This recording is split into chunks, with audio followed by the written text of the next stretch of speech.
الحمدللہ وکفى وسلام علی عباده الذین اصطفى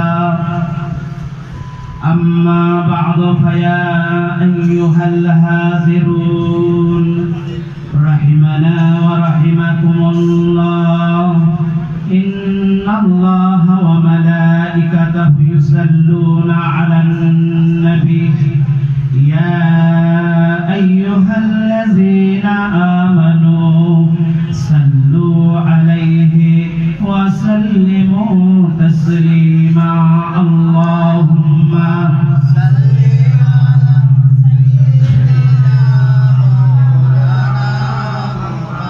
على سيدنا محمد وعلى آل سيدنا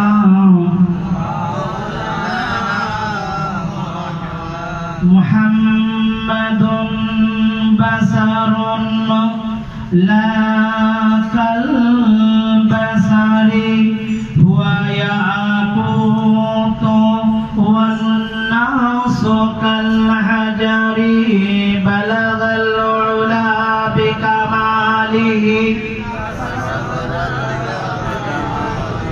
حسنت جميع خصاله जब हसर के मैदान में आवेंगे मुहम्मद उम्मतों को अजाबों से छुड़ावेंगे मुहम्मद जब नबी देखेंगे दर हाले परीसा उम्मत के लिए आंसुए गम बहावेंगे मुहम्मद बलग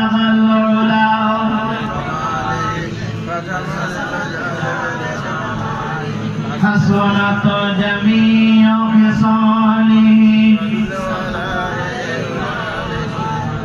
मैं कबर अंधेरी में घबराऊंगा जब तन्हा इमदाद मेरी करने आ जाना रसूल अल्लाह रौशन तुरबत लिल्लाह हज़ारा करना जब वक्त नजर आए आका दीदार अता करना ऐसा गुंबद वाले मंजूर दुआ करना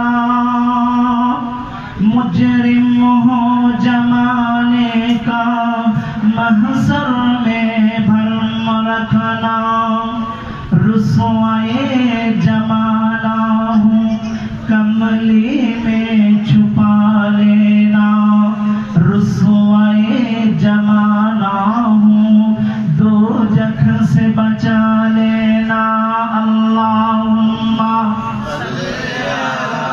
सय्यदना मौलाना मुहम्मद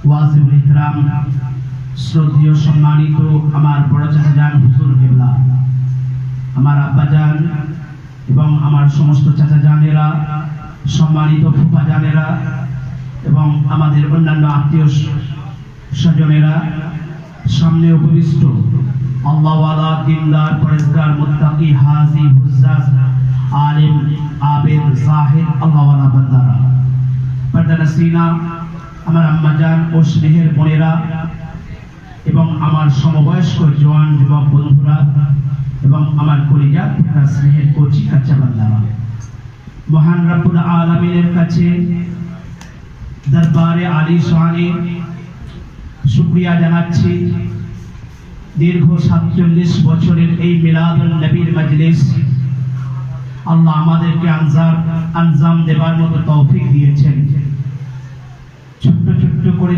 শুরু করেছিলেন দাদুজান একদম সেই পূর্ব লগ্নে সেখান থেকে আস্তে আস্তে আস্তে আল্লাহ এই জায়গায় পৌঁছেছেন একটা उर्दू कविता मने पड़े जाए मैं एक इलाही चला था मगर मंजिल साथ लोग आते गए एक काफिला बनता रहा একাই চলছিল, কিন্তু আস্তে আস্তে হাজারো মানুষ আস্তে আস্তে একটা কাফেলা, একটা বিরাট বড় গোত্র তৈরি হয়ে গেল। একবার যদি বলুন সুবহানাল্লাহ। ঠিক মিলাদুন নবীর জলসাও এইভাবে আল্লাহ প্রতি বছর আনজাম আমাদেরকে দেন, আল্লাহ করার তৌফিক দেন সকলের অক্লান্ত পরিশ্রমে।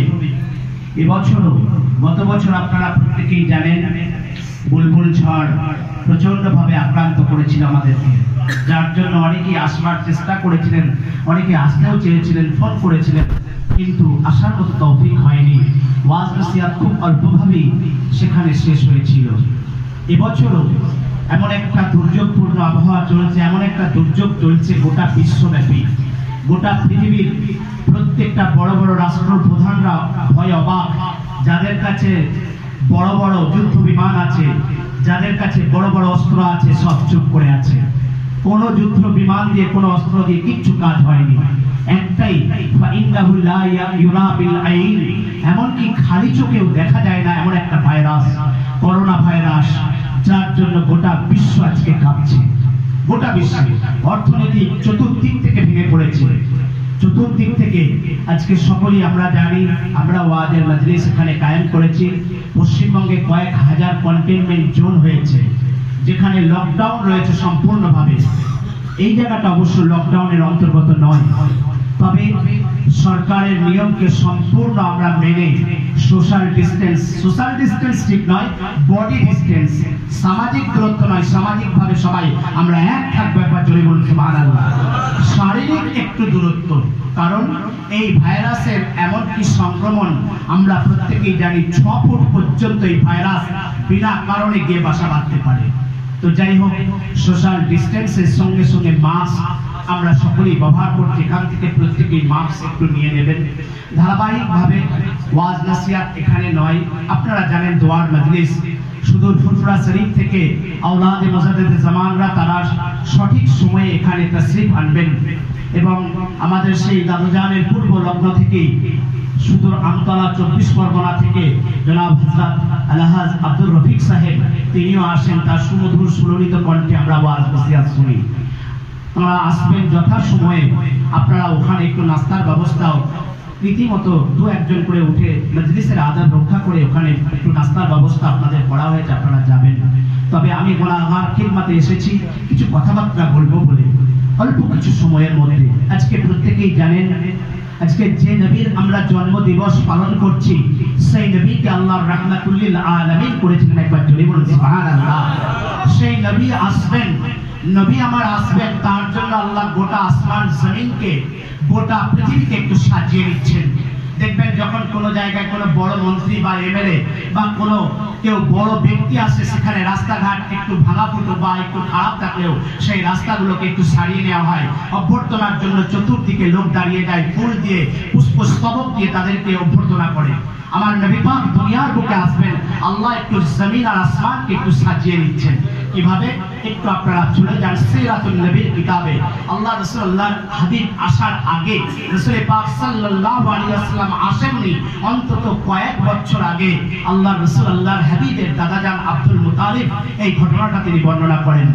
আব্দুল মুতালিব বলতে লাগেন, আল্লাহ রাসূলুল্লাহর হাবিব দুনিয়ার বুকে আসবেন, ঠিক গোটা দুনিয়াটাকে আল্লাহ এমন ভাবে সাজিয়ে নিচ্ছেন, চতুর্দিকে যেন সাজো সাজো রব ভরে গিয়েছে। আল্লাহ রাসূলুল্লাহর হাবিবের আব্বাজান হযরত আব্দুল্লাহ রাদিয়াল্লাহু তাআলা আনহু, আল্লাহর রাসূলের দাদাজান, তিনি বলছেন, আমি দেখতে পেলাম মক্কা শরীফ থেকে কিছুটা দূরে জমজম কূপ আছে। সেই জমজম কূপের পাশাপাশি কিছু গোত্র বসবাস করত। জমজম কূপের পাশে কিছু গোত্র পূর্বকালে বসবাস করত, তারা হচ্ছে বনি জুরহান গোত্রের লোকেরা। এই বনি জুরহান গোত্রের লোকেরা, এরা ছিল হযরত ইব্রাহিম আলাইহিস সালাতু ওয়াস সালামের পুত্র ইসহাক আলাইহিস সালাতু ওয়াস সালামের বংশধর। আর ইসহাক আলাইহিস সালাতু ওয়াস সালামের বংশধর হওয়ার কারণে হযরত ইসমাঈল আলাইহিস সালাতু ওয়াস সালামের বংশধরকে তারা ঘৃণার চোখে দেখত। বুঝতে পেরেছেন? কারণ ইসমাঈলের বংশী একমাত্র আল্লাহ আমার নবীকে পাঠিয়েছিলেন। একবার জোরে বলুন সুবহানাল্লাহ। এজন্য ইহুদিরা, খ্রিস্টানরা যারাই এসেছে, তারাই দেখবেন এই ইসহাক আলাইহিস সালাতু ওয়াস সালামের বংশধারা, তাদের বংশনামা থেকে। আল্লাহ রাসূল আল্লাহর হাবিব যাতে না আসতে পারেন, রাসূলের ক্ষতি করার জন্য ওরা কি করলো, সবাই মিলে সিদ্ধান্ত নিয়ে জুরহাম গোত্রের লোকেরা সঙ্গে সঙ্গে ওখানে গিয়ে ওরা জমজম কূপটাকে সম্পূর্ণভাবে বন্ধ করে দিল। কয়েকশো বছর হয়ে গেল জমজম কূপের কোনো খবর নেই। রাসূলুল্লাহ দাদাজান তিনি একদিন স্বপ্নের মধ্যে দেখছেন, কে যেন স্বপ্নের মধ্যে রাসূলুল্লাহ দাদাজানকে বলছেন, আব্দুল মুতালিব আপনি ঘুমিয়ে আছেন, আপনি কি জানেন না মক্কা শরীফের কিছুটা দূরে জমজম, তাকে প্রথম রাত্রে বলা হলো বাররা, আপনি বাররা খনন করুন। আব্দুল মুতালিব রাতের বেলা ঘুমাতে পারলেন না, সারাটা রাত ওইভাবে বিছানায় ছটফট করতে করতে তিনি যখন বন্ধুদের কাছে আছেন, বন্ধুরাও তারা দেখছেন আব্দুল মুতালিব এরকম অবস্থা কেন, বন্ধুরাও তাকে জিজ্ঞাসা করার সাহস পাচ্ছে না।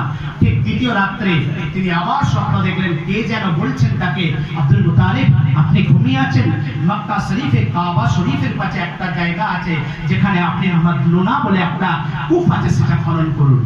আব্দুল মুতালিব পরপর দুরাত্রিতে দেখতে পেলেন, কখনো তাকে বলা হয় বাররা, কখনো বলা হয় মাদলুনা। আব্দুল মুতালিব বুঝতে পারেন না জিনিসটা কি। তৃতীয় রাত্রে যখন আব্দুল মুতালিব ঘুমিয়েছেন, ঘুমানো অবস্থায় রাত্রিবেলা কে যেন স্বপ্নের মাধ্যমে বলতে লাগলেন, ও আব্দুল মুতালিব আপনি বাররা চেনেন না, মাদলুনা চেনেন না, অবশ্যই আপনি জমজম কূপ চেনেন, একবার জোরে বলুন সুবহানাল্লাহ। বানু জুরহাম গোত্রের লোকেরা ওই জমজম কূপটাকে বন্ধ করে দিয়েছে, আল্লাহ আপনাকে খুশি হয়ে সেই জমজমটা দেবেন, আপনি চলে যান, চলে যান, সকালবেলা যেখানে সাদা কাক যেখানে ঘুরবে ওই জায়গাটায় আপনি জমজম কূপ পেয়ে যাবেন, একবার জোরে বলুন সুবহানাল্লাহ। সেখানে আব্দুল মুতালিব দুনিয়াকে সাজাচ্ছেন আল্লাহ জমজম কূপের মালিক করলেন, জমজম কূপের তত্ত্বাবধান করার দায়িত্ব দিলেন আব্দুল মুতালিবকে। আব্দুল মুতালিব সেজন্য যত মক্কা শরীফে রাসূলুল্লাহ আসার আগেও ওই মক্কাটায় তওয়াফ করার জন্য গোটা পৃথিবী থেকে মানুষ আসতেন, সেখানে তওয়াফের তাদের সমস্ত খাদ্যের এবং পানির ব্যবস্থা আব্দুল মুতালিব করতেন, একবার জোরে বলুন সুবহানাল্লাহ। রাসূল পাক সাল্লাল্লাহু আলাইহি ওয়াসাল্লাম আসবেন, আসার আগে আল্লাহ রাসূল আল্লাহর হাবিবের দাদাজান একটা শর্ত করেছিলেন, এই জুরহাম গোত্রের লোকেরা হঠাৎ এসে ওই আবার এই আপনার এই কুয়াটা জমজম কুয়াটার আবার দখল নিতে চাইলো। দখল যখন নিতে চাইলো তখন আব্দুল মুতালিব বললেন, বাবা তোমরা আবার কেন দখল নিতে চাইছো, এটা তো আল্লাহ আমাকে দিয়েছেন। সেই সময় আব্দুল মুতালিব একা ছিলেন, তখন তারা বললো আমাদের বংশের জোর বেশি, আমাদের লোকজন বেশি, আপনি কোনোমতেই এই জমজমের মালিক হতে পারবেন না। সেই সময় আব্দুল মুতালিব কাবা দরওয়াজায় গিয়ে শপথ করে বলেছিলেন, ও কাবার মালিক আপনি যদি আমাকে 10টা সন্তান দিতেন, আমি একটা সন্তান আপনার দরবারে কুরবানি দিয়ে দিতাম, তৎসত্ত্বেও আমি এই জমজম কূপের মালিক হয়ে যেতাম, একবার জোরে বলুন সুবহানাল্লাহ। সবাই মিলে সিদ্ধান্ত নিয়ে শেষ পর্যন্ত এই আব্দুল মুতালিবকে সেই জমজম কূপের মালিকানা দিলেন। আল্লাহ একটা একটা করে আব্দুল মুতালিবকেও আল্লাহ 10টা সন্তান দিয়েছিলেন। 10টা সন্তান যখন আব্দুল মুতালিবের একটা একটা করে হলো, হওয়ার পর তিনি আবার সেই শর্তের কথা মনে করলেন, শপথের কথা মনে করে ভাবলেন, তাই তো আমি এই কাবার মালিকের কাছে শপথ করেছি, যদি আল্লাহ আমাকে 10টা সন্তান দেন, একটা সন্তানকে আমি অন্তত আল্লাহর রাস্তায় কুরবানি দিয়ে দেব। ঠিক এমন অবস্থায় স্বপ্নের সেই শর্তের কথা মনে করে আব্দুল